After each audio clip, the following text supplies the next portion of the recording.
বিএনপির ভারপ্রাপ্ত চেয়ারম্যান তারেক রহমান বলেছেন, অচিরেই নির্বাচনী রোডম্যাপে যাত্রা শুরু করবে বাংলাদেশ।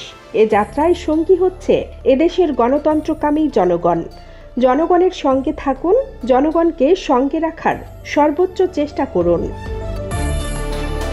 15ই ডিসেম্বর রাজধানীর ইঞ্জিনিয়ার্স ইনস্টিটিউশন মিলনায়তনে বিজয় দিবসের আলোচনায় দলের নেতাকর্মীদের উদ্দেশ্যে তিনি এসব কথা বলেন। বিএনপি মহাসচিব মির্জা ফখরুল ইসলাম আলমগীরের সভাপতিত্বে অনুষ্ঠিত এ আলোচনা সভায় ভার্চুয়ালি উপস্থিত হয়ে বক্তব্য দেন তারেক রহমান। এ সময় দলের সিনিয়র নেতারাও উপস্থিত ছিলেন।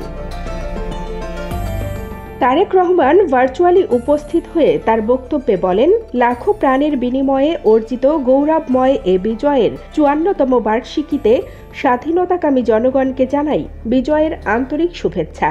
স্বাধীনতার জন্য আত্মত্যাগ করা বীর মুক্তিযোদ্ধাদের গভীর শ্রদ্ধা।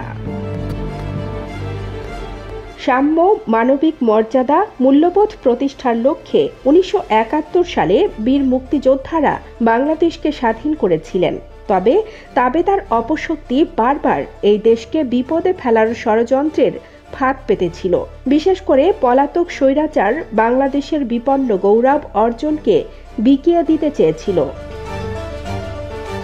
1.5 দশক ধরে বাংলাদেশের স্বাধীনতার গৌরব ও সম্মান বিকিয়ে দিয়েছিল।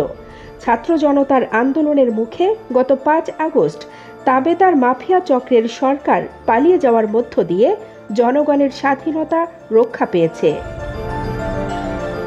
তিনি বলেন, জনগণের স্বাধীনতা রক্ষা, ফ্যাসিবাদ মুক্ত বাংলাদেশে এবারের বিজয় দিবস অনেক গৌরবের, অনেক বেশি অর্থবহ ও তাৎপর্যপূর্ণ।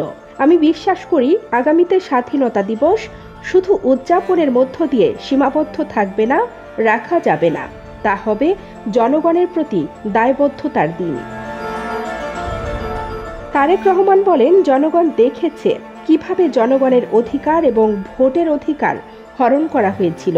জনপ্রতিনিধি নির্বাচন একেবারে ধ্বংস করে দেওয়া হয়েছিল। বিএনপির ভারপ্রাপ্ত চেয়ারম্যান বলেন, রাষ্ট্র ও জনগণকে শক্তিশালী করতে হলে গণতন্ত্রের কেন্দ্রবিন্দু হচ্ছে জনগণ। সংস্কারের প্রসঙ্গ টেনে তারেক রহমান বলেন, বর্তমান অন্তর্বর্তী সরকার কি করতে চাইছেন? রাষ্ট্র ও সমাজ মেরামত করতে কত সময় প্রয়োজন সেটি জানার অধিকার জনগণের রয়েছে। সরকার আগামী দিনের রোডম্যাপ ঘোষণা করলে এটা একদিকে জনগণের কাছে স্বচ্ছতা ও জবাবদিহিতাকে নিশ্চিত করবে। অন্তর্বর্তী সরকারের আগামী দিনের রোডম্যাপের কথা শুনলেই উপদেষ্টাদের চেহারায় যদি অস্বস্তির ছাপ ফুটে ওঠে, তবে সেটি হবে গণ আকাঙ্ক্ষা বিরোধী।